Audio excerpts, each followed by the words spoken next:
Ladies and gentlemen, thanks to our partners at UNEP for bringing us together to align the banking, insurance, and investment sectors and make progress on our approaches to transition towards carbon neutrality. It is a great honor for me to be here with an extraordinary line of speakers. In today's globalized world, financial institutions, international organizations, and governments cannot face economic, environmental, social, and development challenges by working in isolation from one another. The UNEP Finance Initiative is driving forward the sustainable finance agenda with its convening power, notably through the formation of net zero alliances, of which many members are represented here today.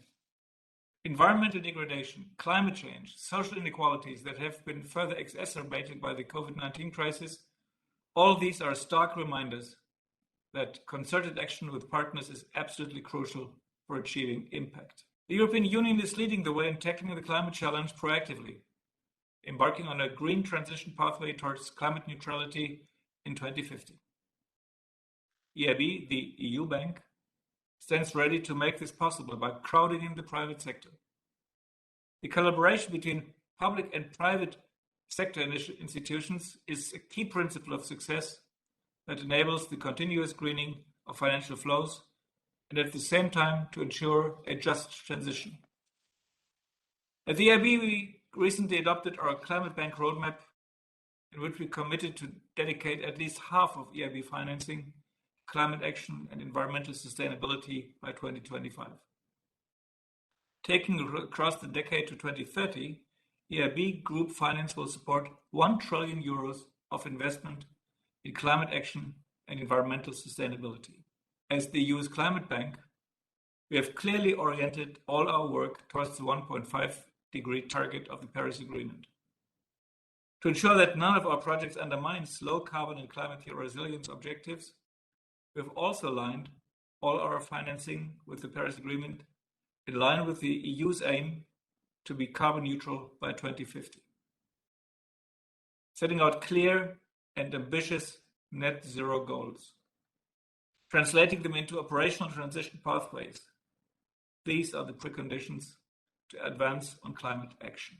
This is why it is impressive to see the commitments that financial institutions in Europe have taken to formulate credible net zero goals within the various net zero initiatives, including those led by the UNEP Finance Initiative, and all of which are contributing to the ambitious path to Glasgow. At the EU Bank, we have made another important step in this direction. We just announced a detailed framework to cover counterparty alignment, called the PATH Framework.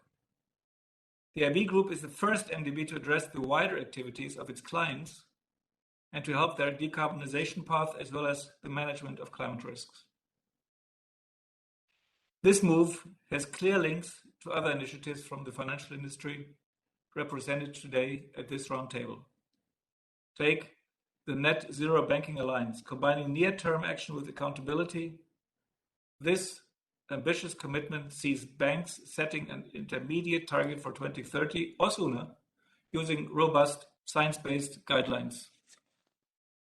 With its clear emphasis on 1.5 degrees, it directly responds to the latest scientific evidence.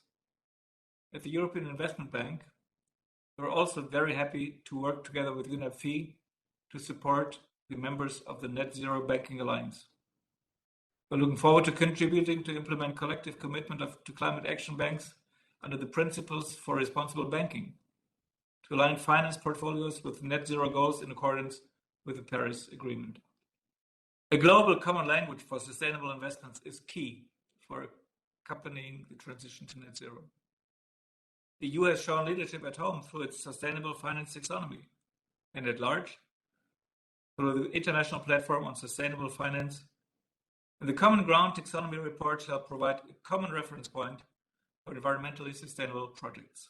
At the EU Bank, we are proud to engage with our experts in the European Platform on Sustainable Finance, but also, and importantly, in various joint MDB initiatives to develop common methodologies and tracking approaches for climate finance, such as the recently updated Joint Common Principle for Climate Mitigation Finance Tracking. We will strengthen our close cooperation with UNEP on these important technical matters that provide tangible impacts for green investments and environmental protection, including the work on the application of the EU taxonomy to core banking products, as well as the task force on nature-related financial disclosure.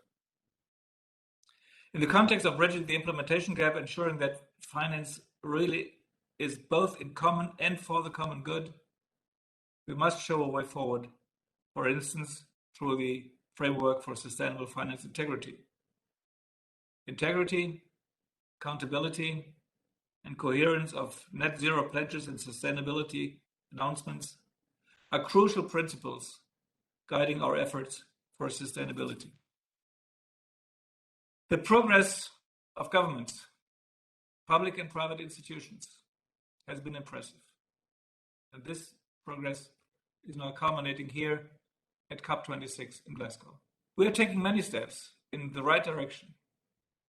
But with ever increasing warning signals, we know that our actions are not yet good enough. So accelerating this action is a challenge that we are here to discuss today. The EU Bank stands ready to team up globally and deliver on our climate finance commitments, and to support the development ambitions of our partners. It is time for private and public financial institutions to move in unison, hand in hand, from targets to implementation of decarbonization strategies, and to support a truly green financial ecosystem. Thank you very much.